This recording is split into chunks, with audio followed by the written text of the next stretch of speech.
My dad and his new wife changed my door locks. They did this to take my home for my stepsister. She is going to have a baby. But I fought them. Now they are in big trouble. I am 28 years old. I do not have a wife. I live in the house my mom gave me. She died 5 years ago. The house is small. It has 3 bedrooms. The street is quiet. The house is not fancy, but it feels good. The best thing is, it was my mom's house. My mom worked all her life for this house. Before she died, she told me, "This house is for you. It will keep you safe." This house is not just a place to sleep. It is my mom's gift to me. My mom took care of me when I was little. She was the only one who did. She was not perfect, but she helped me when I needed her. My dad left after my parents split up. He got a new wife fast. Then he cared about new things. His new wife was the most important to him. Her daughter's name is Savannah. He treated Savannah like a queen. Savannah is 25 now. She will have a baby soon. I do not care that she is pregnant. That is okay. The problem is, Savannah thinks she should get anything she wants. Her mom and my dad let her think this since she was little. If Savannah wants something, they give it to her, like a new car, or a big trip, or anything she sees. They do anything to make her happy. She thinks, I want it, I get it. I stay away from them. I see my dad sometimes, but I told him I need my own space. My house is my safe place. I live my life here. No one bothers me. I have a good job. I have good friends. My days are simple. I do not have a lot of money, but I am okay. Many people have less than me. Right now, I live alone in the house. I like it this way. No one else lives here. No fights, no noise, just quiet. It is what I needed after my mom died. Now, about Savannah. A few months ago, her boyfriend Tyler left her. I knew he would leave. He looked like someone who runs when things get hard. But Savannah did not seem sad. I heard she went to her mom and my dad. They treated her like a baby again. They gave her anything she wanted. They cooked her food. They bought her clothes for the baby. They acted like she might break.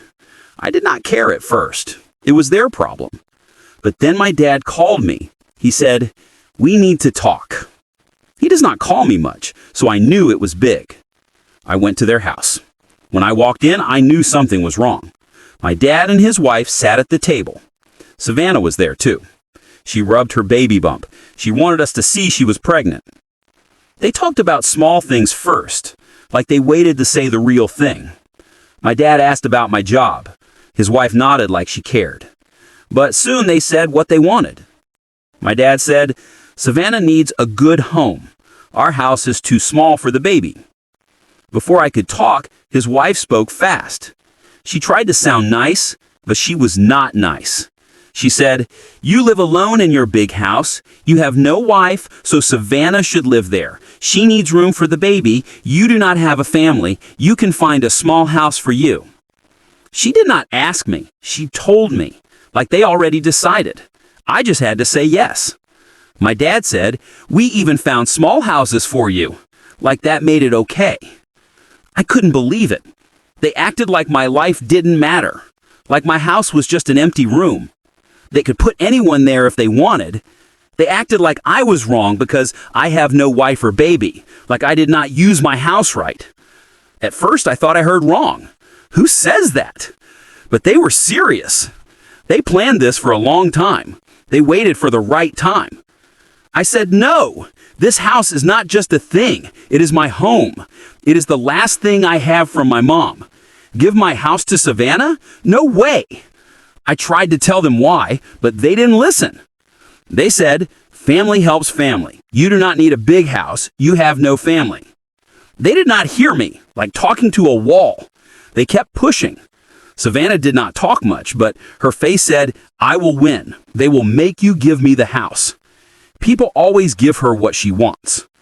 I asked her, "Savannah, do you really want my house? This is my home. Why don't you take one of the small houses you found? You looked for them. Why is it bad for you to take one, but okay for you to take mine?" She just looked at me like she never heard no before. Her mom said in a sweet voice, "Oh, you don't get it. Savannah needs a safe place. A small house is not good for her and the baby." I laughed in a bad way. "So my safety doesn't matter. My good life doesn't count. You are crazy. You come here, you tell me to ruin my life for Savannah. You think I will say yes?" Savannah did not move. She sat with her arms crossed. Her face said, "I won." She did not talk. She let her mom and my dad fight for her. She thought she did not need to explain. To her, it was not a question. It would happen. Her mom said in a mean voice, "This is not about you. This is about family. Savannah is having a baby. That is more important than your space. You are a man. You do not need a big house alone. You are bad to keep it. Her and the baby need it more." I looked at her. I could not believe how rude she was. "Selfish?" I said. "Are you serious? I am bad for keeping my mom's house? This is not just space. This is my home. I built my life here. You tell me to give it away like it is trash?" My dad sighed. He was mad. He said, "We do not want it forever. Just help Savannah. When she is okay, she can leave. Then you can find a new house. We want what is best for everyone."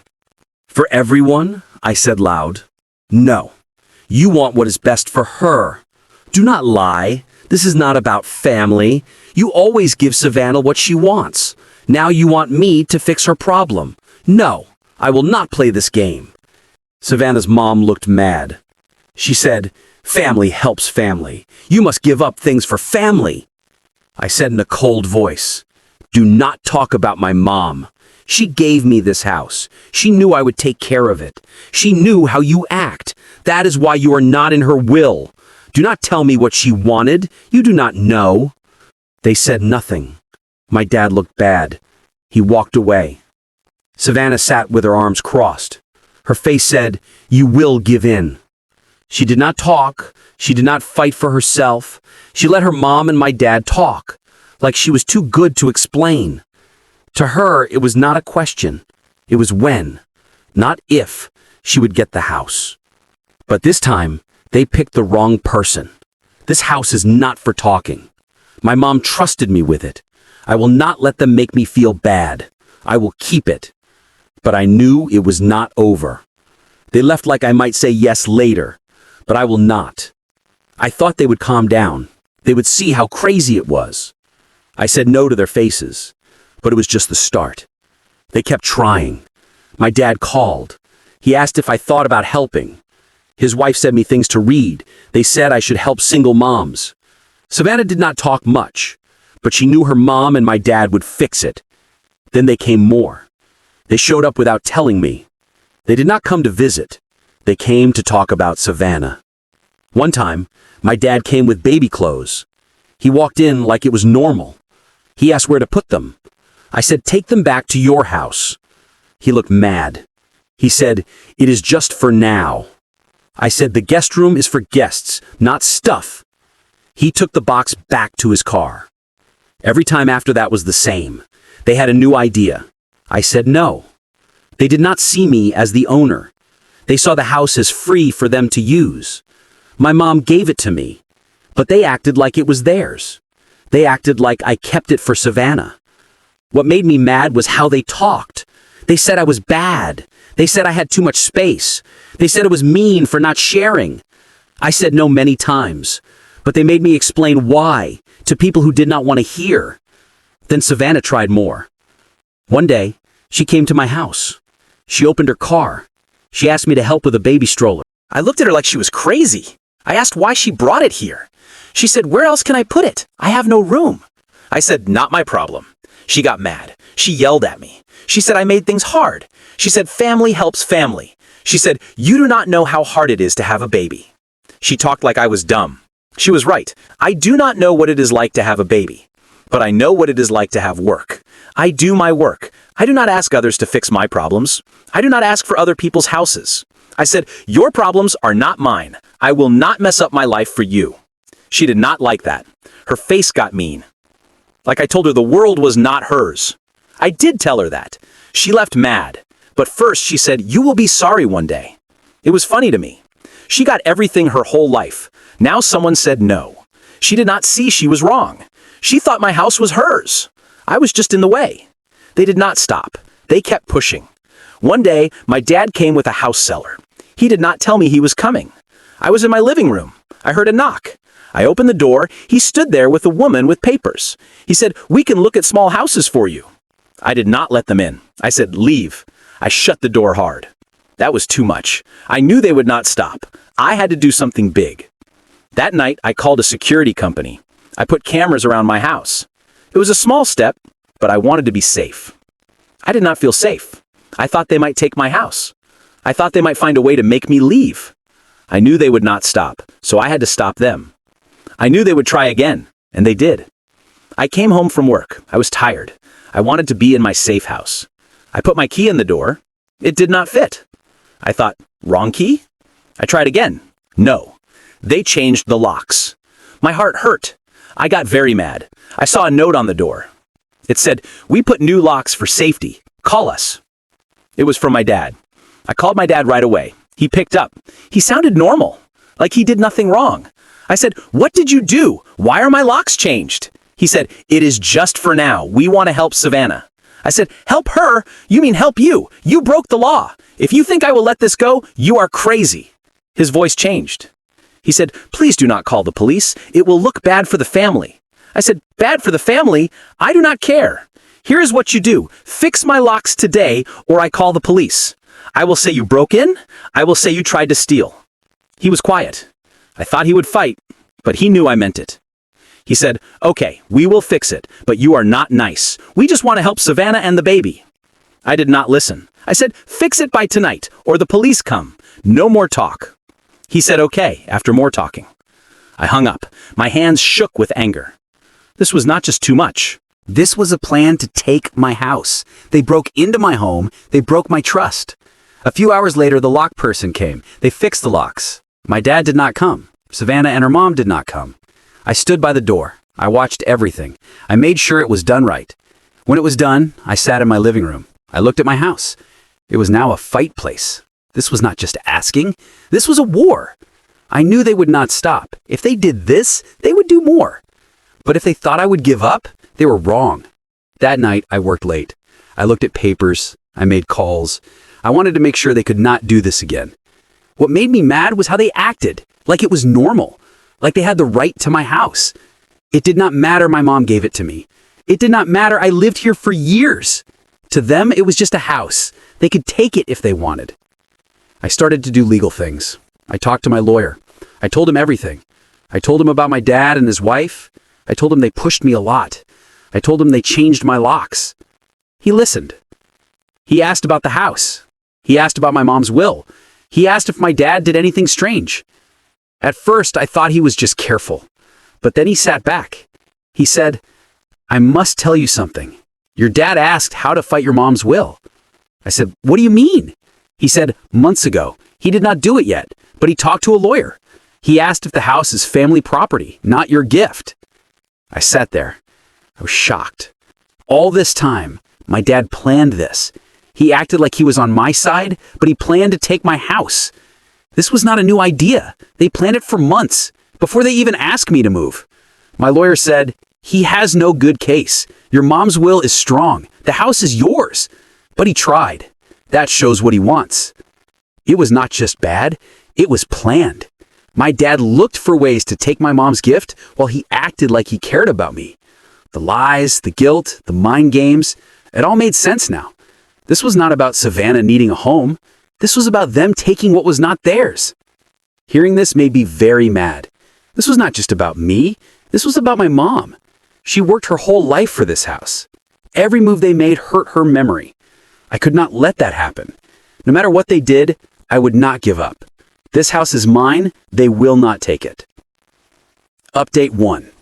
Hey everyone, I said I would tell you more, so here it is. After what my lawyer told me, I thought all night. I thought about my dad. I knew I had to talk to him. I had to tell him I knew his plan. So I went to his house. I did not call. I did not text. I just went, like he did to me many times. He opened the door. He looked surprised, but he did not look sorry. That hurt the most. He acted like he did nothing wrong. I said, "Why did you ask about fighting Mom's will?" His face changed. He looked mad. He said, "What? I do not know what you mean. That is not true." I said, "Do not lie. I know you talked to a lawyer months ago. Tell me, what was your plan?" He said, "It was not like that. I did not want to take anything. I just asked if there were ways for the family." I said, "For the family? Be real. It is for Savannah. Do not lie. You planned to take the one thing Mom gave me. You think that is okay?" He said, "I did not plan anything. I just thought about ideas. That house is too big for you. Savannah needs it. She is in a bad spot. She needs a good home for the baby." I said, "So you take mine? You did not ask for help. You went behind my back. You tried to trick me. Now you act like you helped me?" He said, "It was not like that." But he would not look at me. He looked everywhere else, like he always did when he was wrong. I stood there. I waited to see if he would say something good. He did not. I shook my head. I left. There was no use talking to someone who will not say they are wrong. That talk showed me everything. I could not trust him. He was not a dad. He was someone who thought he owned my life because it fit his story. Back home, I called my lawyer. I asked what to do next. He said my mom's will was strong. My dad had no legal way to win. But he said it was not just about law, it was about making me tired. They wanted me to give up.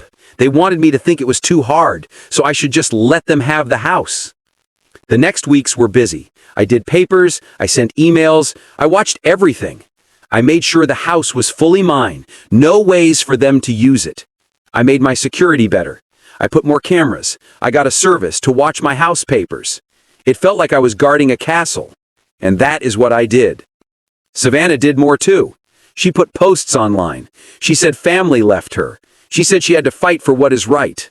She did not say my name, but people knew. Friends called me. They asked what happened. They asked if we could fix it. I said short things. I did not want to play her game. I did not want to tell my story to everyone. But after some weeks, they got tired. Their legal costs got high. My lawyer said they would run out of ways soon. But I still felt it was not over. People like them do not stop. They rest. They find new ways. They come back when you do not expect. When things got quiet, I was very tired. Fighting for my house took all I had, but it was worth it. This was not just a house. This was about me, about not letting people walk on me. My dad and Savannah thought they could make me feel bad. They were wrong. This whole thing showed me how far they would go to trick me. Now I think maybe I should cut them off. That might be the only way to be free. For now, it is quiet, but I am not dumb. If they try again, I will be ready. If something changes, I will tell you. Thanks for listening. If you have advice, or just want to say you get it, I would like that. Final update. Hey guys, I want to tell you what happened next. It has been a hard time, but I feel like I am at the end. I am still in my house, and I will stay. Let me tell you, after they tried everything to make me leave, they stopped. Weeks went by. Months went by. It was very quiet. No calls, no texts, no visits from Savannah or her mom. It felt strange, like they were resting. But I did not mind the quiet. During that time, Savannah had her baby, a boy. He is healthy. I heard from other people. I thought maybe they were busy with the baby, or maybe they gave up. It was late one night. I heard a knock. I looked at my cameras. They were there. My dad, his wife, Savannah. They stood there, like they planned to talk. I thought about not opening, but I opened the door. I wanted to hear what they would say this time. When I opened the door, my dad's wife started talking. She said they thought about what happened. They wanted to be a family again. She said we should forget the past. She said they gave me one last chance to do the right thing. Then Savannah talked. She held her baby like a toy. She said her life was hard. She wanted her baby to have family. She said I could still do the right thing if I just opened my heart. It was the same tricks they used for months, but now they made it sound nicer. My dad tried to be the peacemaker. He said family is more important than things. He said I should see the big picture. I let them talk for a while, just to see. When they stopped, I took a breath. I said, "This is my house. My mom gave it to me. I will not give it up. I told you before. I tell you again, no. I do not care what you practice saying. I do not care how you spin it. You will not get this house. Never." That should have been it, but it was not. Savannah's mom started yelling. She said I was bad. She said I cared more about things than family. She said I did not do my duty. She said everything she could to make me look bad. Savannah talked next. Same as always. She cried about how hard I made her life. She said she could not believe I left her and the baby. She said the same old line, "You will be sorry one day." Like I would wish I let them walk on me. My dad did not talk much at first, but his quiet said a lot. He stood there. He watched. He did not try to stop them. Maybe a small part of him saw how bad it was. I did not want to fight. They broke all the rules already. I would not fight with them again. I said, "You broke every rule. You lied. You tricked me. You tried to steal what is mine. Now you act like you were the victims. I am done. Get off my land." But they did not leave. Savannah's mom kept yelling. She said I was not fair. She tried to make me feel bad. Savannah talked too. She said family should help. She said I had no heart. My dad finally talked, but he just said I should be fair. He said I should see their side. I did not answer. There was nothing to say. I turned around, I went in my house, I locked the door. I was done playing their game. If they pushed more, they would pay. Inside, I called the police. I was not playing. I did not want them to think I was. I told the police what happened. They said an officer would come. I waited by the window. I watched them stand in my drive. They talked to each other.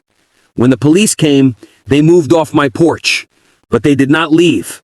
The police talked to them. The police told them the rules. I could see the police did not believe them. The police told them to leave, not to come back. Watching them leave with the police felt like a small win, but it also felt like the end. Any good with my dad was gone. I sat down. I thought about how tired I was. They took a lot from me. Not just time, not just energy. They took my feeling of safety and my own home.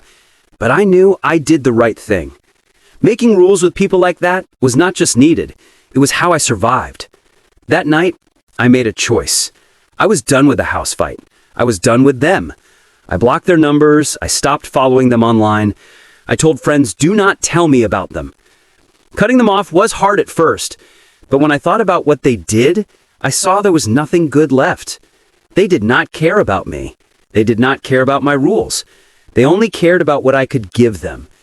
Instead of a bad family, I leaned on my friends. They were there for me in all the mess. They told me I was not crazy for standing my ground. One friend said I should have a house party, not because the house was new, but because I fought so hard to keep it. That made me laugh, but it felt right.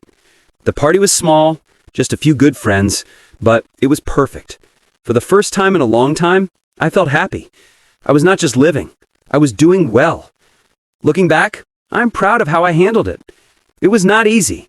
Sometimes I wanted to give up, but I did not. I stood my ground. I showed myself I am strong, stronger than I thought. This house is not just a place to live. It reminds me what I fought for. It means I am free. I am strong. I can do what is right even when it is hard.